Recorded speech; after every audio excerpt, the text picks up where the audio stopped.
Oh shit.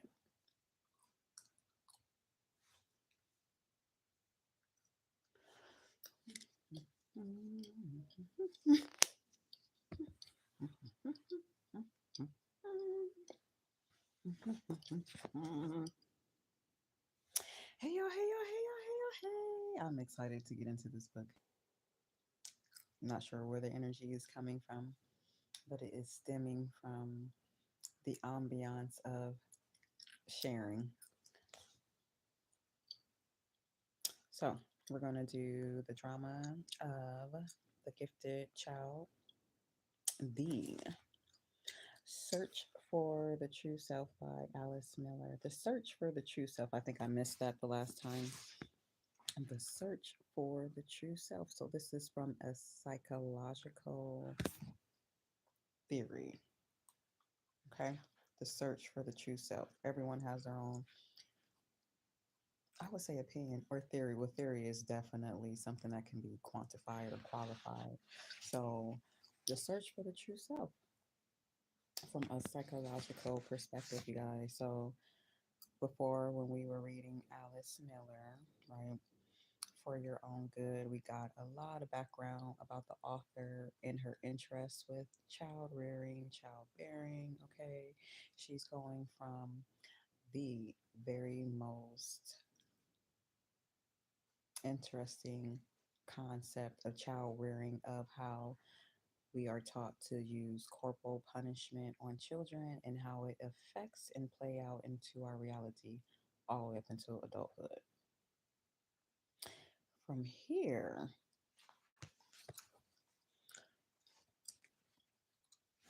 we're on chapter one, the drama, the gifted child, how we became psychotherapists, right? I think it's how we naturally become psychotherapists. I don't believe she's really wholeheartedly coming from like her professionalism. She's talking about the gifts that one receives, okay, from overcoming childhood trauma, stress, post traumatic stress, any forms of trauma, right, that deals with your childhood. So she's referring to the gifts and able to transmute, right, those very deep, dark corners, right, of the childhood. So before we get into like this next little blurb here, let's just go back a little bit more so we can just refresh ourselves on what she was referring to the last time we were here. So we'll do it quickly. Okay, got it. The repression of childhood pain. I hope everybody's having a good night or good morning. Good morning to everybody. By the way, my name is Shawnee Janelle. My whole practice is reality and balance, and I'm a certified holistic health practitioner. And I roll my eyes every time. Okay, oh my God. But I know that's important for a lot of people. Um, Health and wellness is the key for me. Absolutely. I love working with the empowerment of self development through mirroring images that are played out. We talk a lot about the shadow side, the dark side, what's going on the outside and the inside that are both working together. Those opposites, the black and white, supposedly opposites, right? Those things that are coming together. So I like to look at the shadow self. The shadow codes is one that has helped forming your whole personal development, your intellect, your spirituality at the same time. Okay, so within that, interested in psychology, sociology, so many other different things that deals with ology, that which will bore you to death. Okay, um, Shawnee Janelle, reality and balance is my platform. So let's go. Let's get into this book. The whole purpose of doing this series, this mini series on child rearing and childbearing, is to continue to permit what we want to see out into reality, what we want to see out in our world, right? We say this time and time again, we're not raising children, we are raising adults, right? And we are highly influenced. You necessarily don't have to be the parent to be influential for your children. You can just be a bypasser and be influential for the child, because the child is observing, it's a sponge, it's looking at its environment, how people are perceiving the child, what are people doing on their day to day. So they are a sponge. They're soaking up everything. Okay. So the whole purpose of this mini series is to be the reflection that we want to see out into the world. And a lot of times we're not very much aware of the things that occur to us right in our early foundations that continue to follow us up into adulthood. Yet why society is pretty much crucial, right? How and why society just continues to lap and overlap in trauma, right? Unresolved trauma, unresolved trauma, unresolved trauma. Okay. So, with that being said, I discovered this book by Alice Miller. I think it's good to understand certain avenues of other people's experiences so we can all somehow relate to other experiences outside of ours. Alrighty. Um, and then see how it connects at the same time. Maybe there'll be some connection within you. Maybe there'll be some connection within your family, right? That we read here that's, maybe a point of reference, okay? But the whole key is to build upon self development, right? Self development, right? Self development. I almost think that self love sometimes is a little bit crumbly, right? Self confidence is a little bit of crumbly, just depends. But self development continues to expand over time. So bear with me. Let's go back a little bit here on the book, y'all. The repression of childhood pain influences not only the life of an individual, but also the taboos of the whole society. That's exactly what I was just saying. Okay, great. The repression of childhood pain influences stuff all in my eye. Not only the life of an individual, but also the taboos of the whole society. The unusual run of biographies illustrates this very clearly. In reading the biographies of famous artists, for example, one gains the impression that their lives began at puberty. Before that, we are told they had a happy, contented, or untroubled childhood, or one that was full of deprivation or very stimulating. Let me turn this light up 1 second.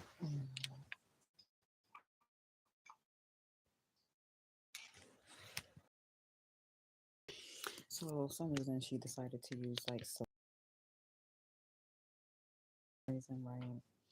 And she's highly referencing biographers over and over again in their writing style, right? Their choice of writing style, their choice of writing pattern, where to begin in like these artists' lives, right? Which part of the life to begin in. So the author here, Alice Miller, is basically saying that these biographers are just starting right at teenage years. This is how, they started out with drugs and drinking and alcohol and all that shit, right? She's saying that these biographers are writing from that standpoint when they were teenagers. So totally disregarding their early childhood development.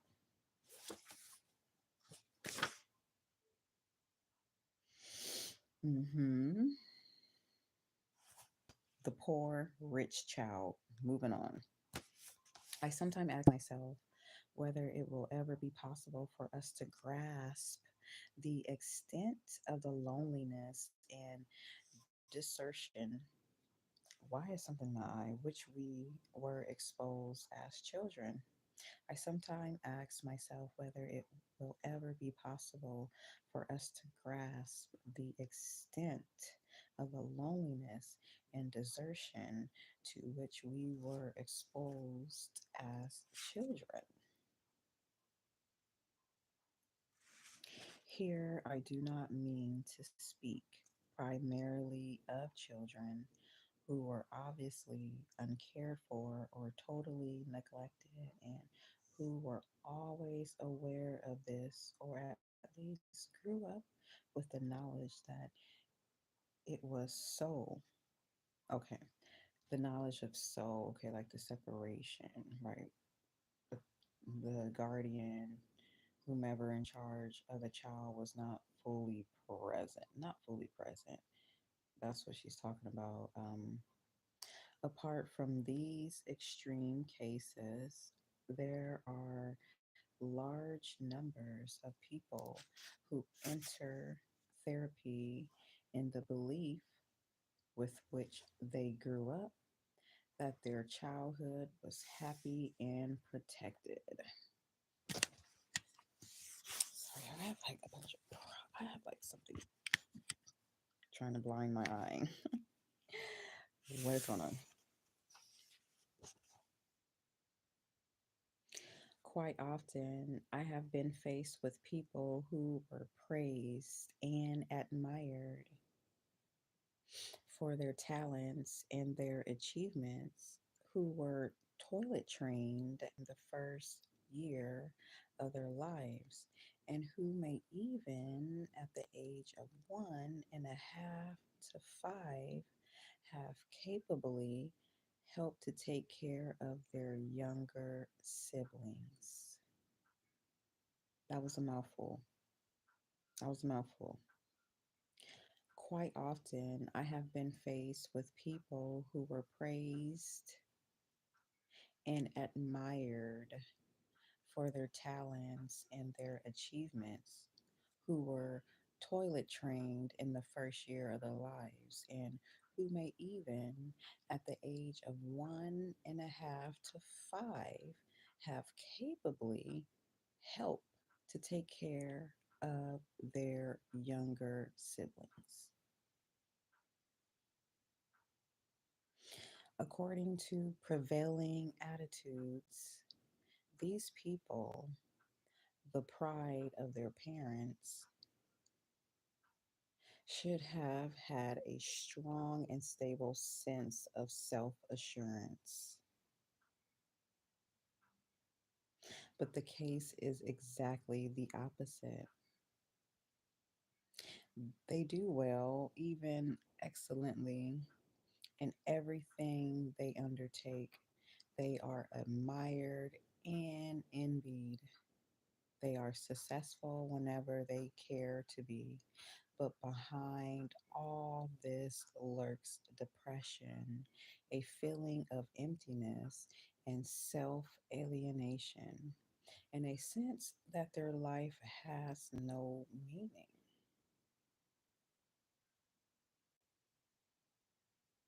The pride of their parents, the pride of their parents, living up to the controlling, narcissistic manipulation behaviors of the parents, living up to that. Yet feeling empty, feeling a void.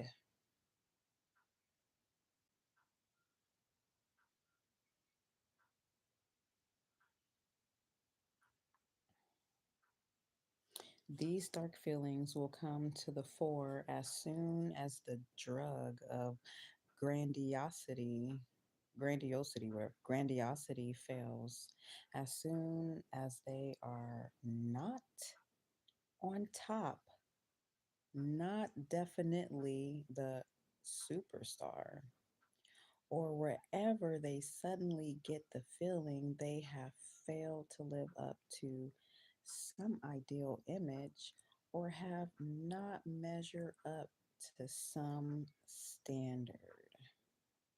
This is always measuring yourself up to the judge of your guardians, your parents, always anxious, worries.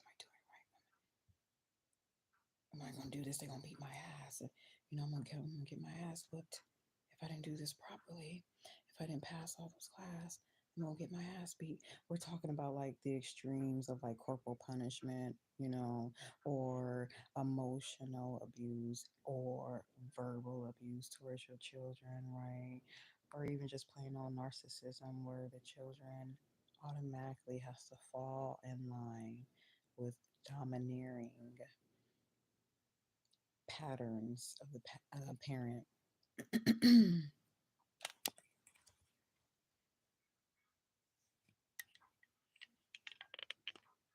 Then they are plagued by anxiety or deep feelings of guilt and shame.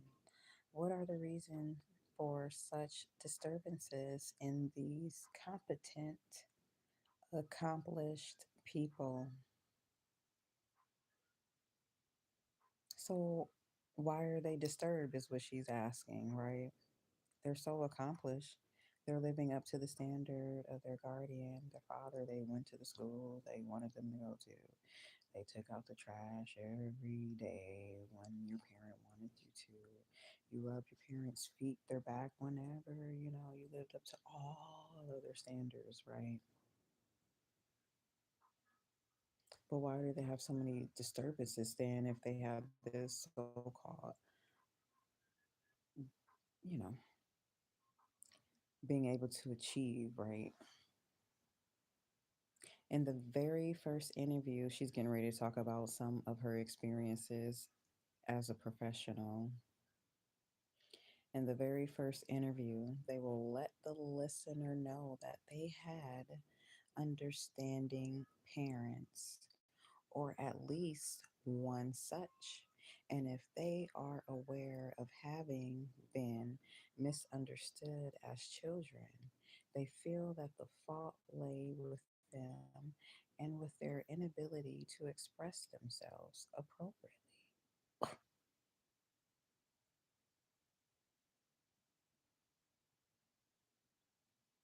That hit.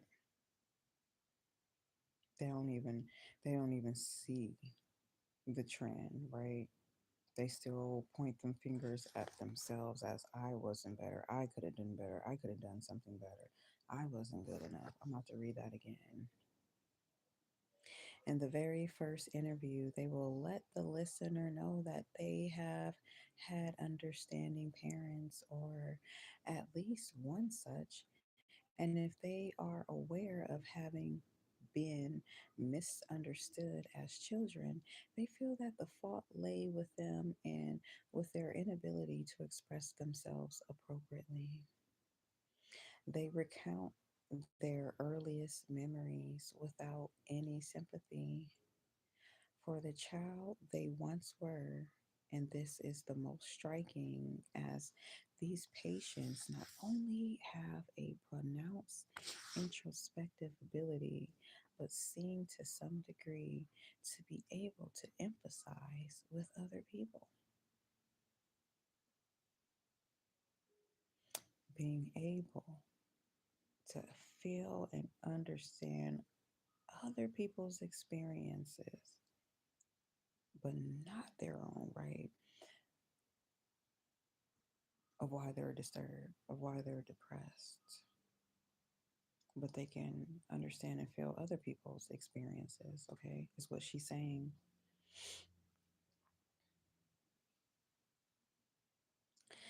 Their access to the emotional world of their own childhood, however, is impaired, characterized by a lack of respect and compulsion to control and manipulate in a demand for achievement.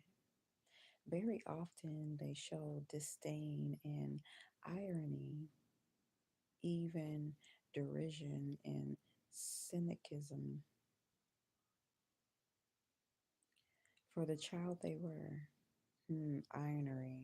So they're cynical about the child that they were, that they weren't ever able to be enough. I wasn't a good enough child. I didn't try hard enough. I didn't run, you know.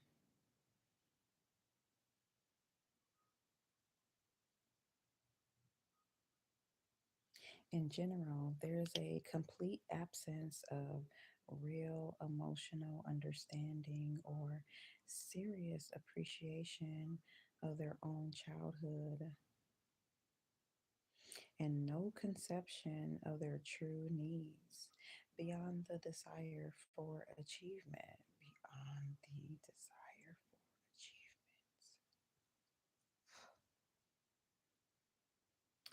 The repression of their real history has been so complete that their illusion of a good childhood can be maintained with ease, repressing. Oh, it was good. My childhood was good. It was fine.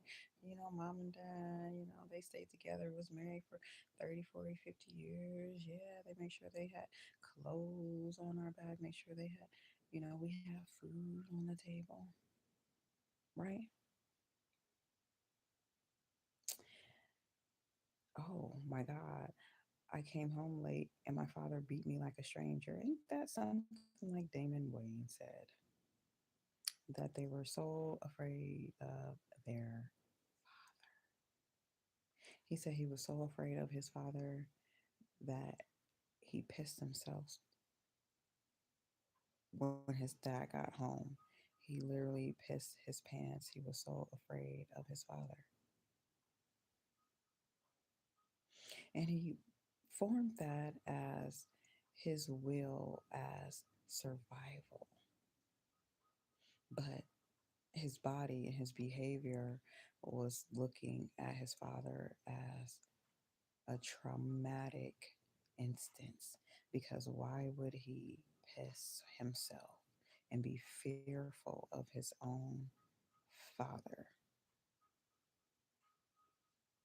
I believe I'm not a psychologist, they don't pay me enough, that it's easy to repress your childhood development, right? When it's formed around what we think is um, tough love by beating your ass like you a motherfucking stranger on the street. That's tough love. Very interesting. I'm gonna say this again.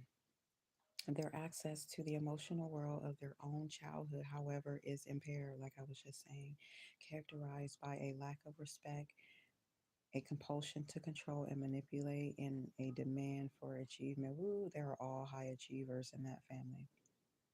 I love the Wayne brothers, by the way. Love. Very often, they show disdain and irony, even derision and cynicism for the child they were. So their irony, they're cynical, like, ugh, I was a stupid kid, right? In general, there is a complete absence of real emotional understanding or serious appreciation of their own childhood vicissitudes. I probably butchered that name. And no conception of their true needs beyond the desire for achievement. The repression, I hear somebody in the background that's like, oh, was you black? You had to do what you had to do. But I know so many cultures who are going through this. Um,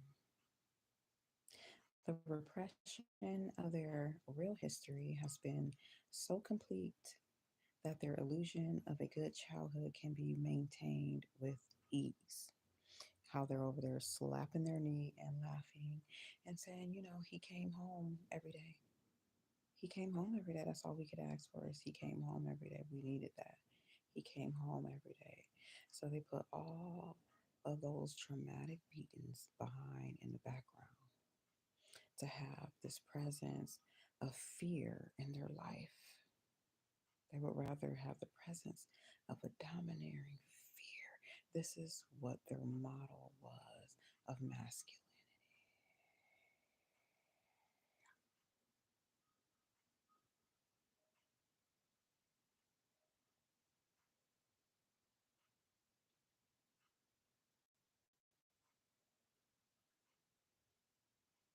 As a basis for a description of the psychic climate of these persons, some general assumptions should be made clear.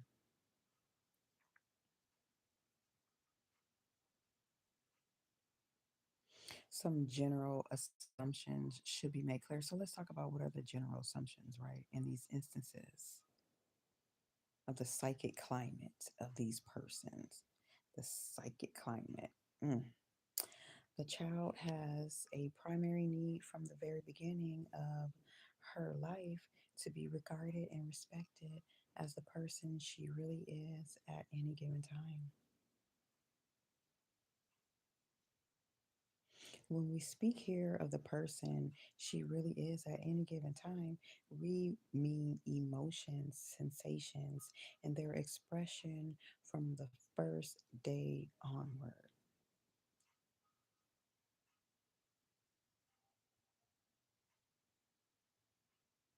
The person she really is at any given time depends on her emotions, sensations. Mm.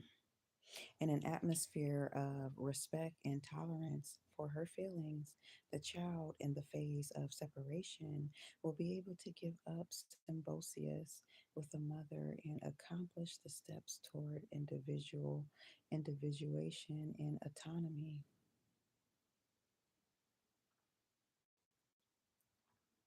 That's interesting. In an atmosphere of respect and tolerance for her feelings, she used her references are her instead of he. In the past of separation, will be able to give up symbiosis with the mother and accomplish the steps toward individuation and autonomy.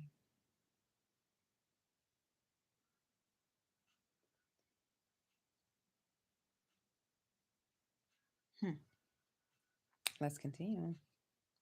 If they are to furnish these prerequisites for the healthy development of their child, the parent themselves ought to have grown up in such an atmosphere. If they did, they will be able to assure the child the protection and well being she needs to develop trust.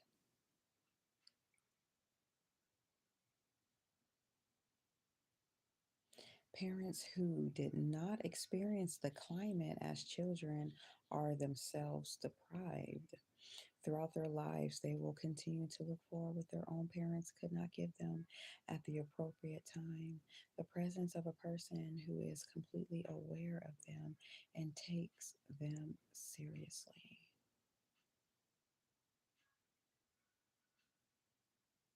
This search, of course, can never fully succeed since it relates to a situation that belongs irrevocably to the past, namely to the time right after birth and during early childhood.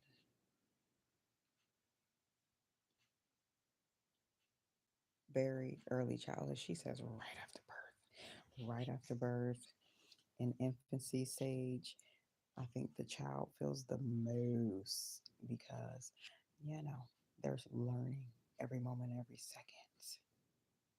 So they are observing everything, I think, quicker than the speed of life in infancy. That's why they be sleeping all the time, still observing the environment while they're sleeping.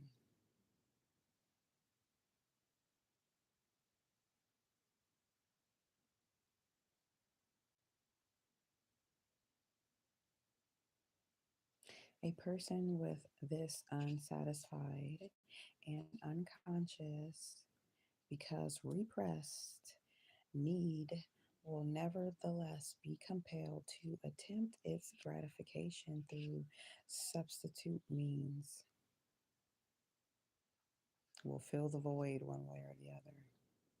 They will substitute that void. That she's saying naturally this will occur, right? A void will be filled somewhere else, right? If it's not complete and fully developed. In infancy and childhood development, the environment, the emotions, the sensations are all within balance.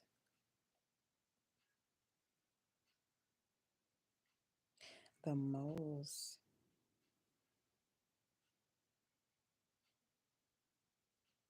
hmm, mm, objects objects. We have a couple more minutes. We're almost through, y'all. We're almost done. Let me give y'all a little time check going on. Time check 1 2.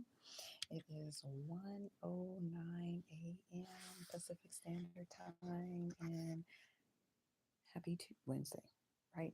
Happy Wednesday to everyone using Mercury today. Thank y'all for being here, liking the stream. All right, listening to the extreme, right? Because some things we just never know until we know. Thank y'all for being here and listening and growing with all of the collective together. As we were talking about Thriller Night earlier in the earlier stream, we are talking about, we were talking about the effects of Thriller Night, like all the zombie like actions that are going on out in the world, right? Thriller in real time, based upon 95% early childhood development and infancy, right? It's Thriller Night out there. It is Thriller Night. Okay. So, for substitute gratification are a parent's own children. What? The most efficacious objects for substitute gratification are a parent's own children. The newborn baby or small child is completely dependent on his parent, and since their caring is essential for his existence, he does all he can to avoid losing them. From the very first day onward, he will muster all his resources to this end, like a small plant that turns towards the sun in order to survive. Really love that analogy.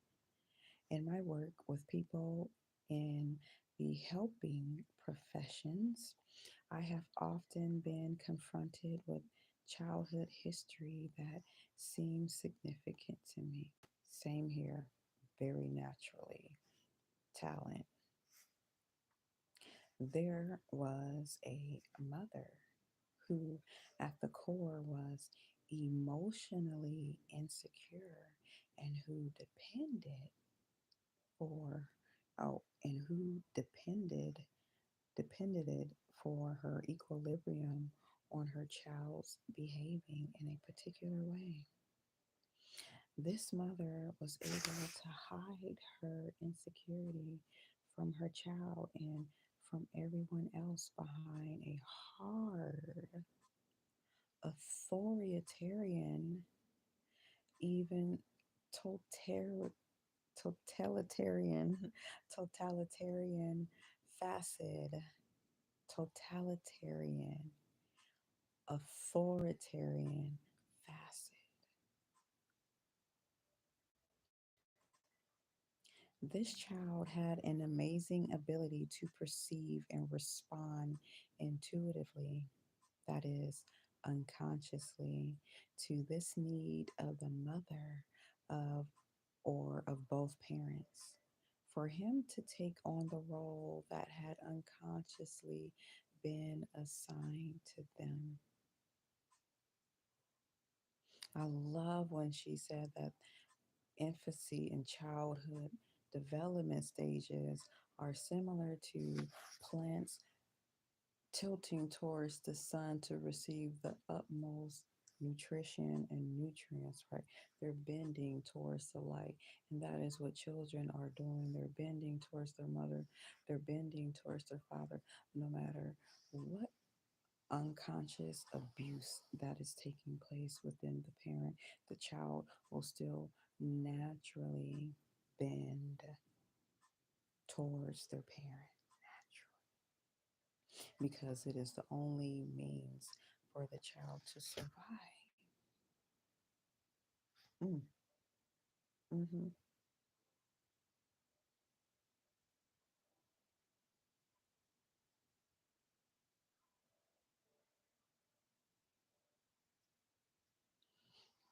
Let's read that again. It says, this child had an amazing ability to perceive and respond intuitively, that is, unconsciously, to this need of the mother or of both parents for him to take on the role that had unconsciously been assigned to him. This role secured, quote, love, unquote, okay, for the child. This role of bending towards the parent, it secured a form of, quote, love, unquote. That is his parents' exploitation.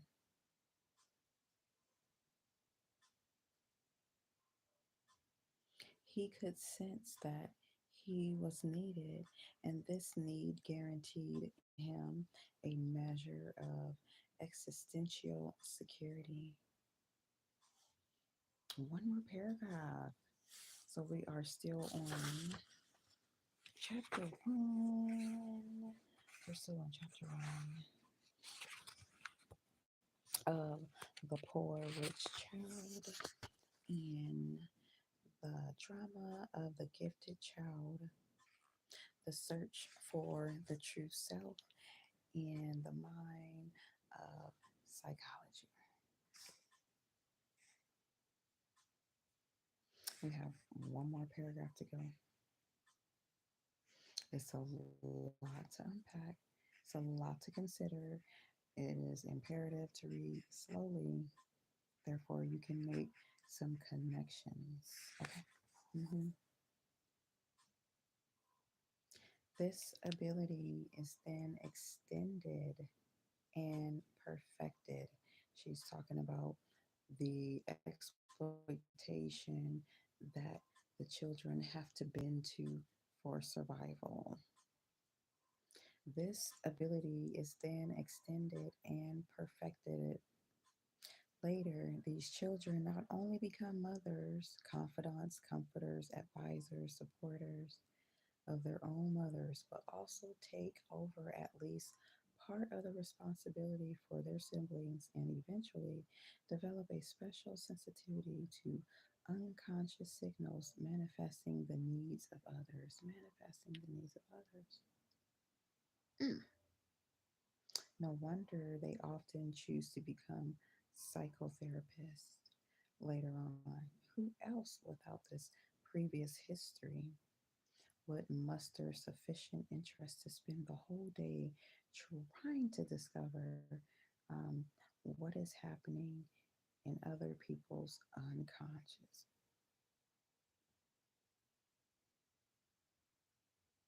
The unconscious is still the dark realm, the dark side, the shadow coves, right? The unconscious. Why else would somebody take on this role in this profession if they weren't interested of the unconscious? Ashe.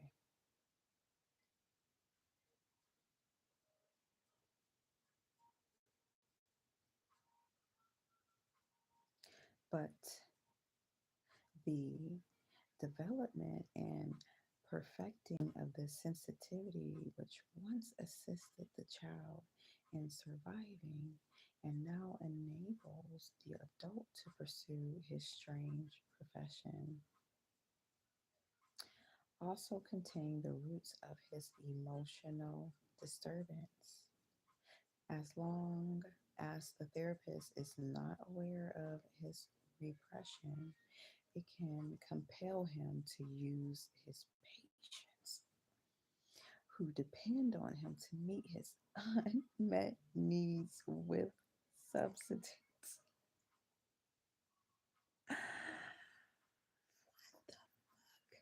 That was a complete spin move. That was a spin move.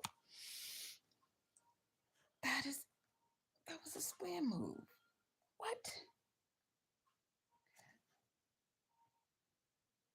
I thought she was going to go from like this is psychotherapists are taking on this role and position because they have similar experiences in their life, and therefore they want to help other people overcome their experiences. Okay, but yes, she's saying these same psychotherapists and psychoanalysts are using the void of their past to fulfill something in the now through their patience, through their patience experiences that the own therapist itself is trying to fill a void. She said, as long as the therapist is not aware of his repression, it can compel him to use his patients who depend on him to meet his unmet needs with substitutes. I don't know why that's so loud. Anyway, wow.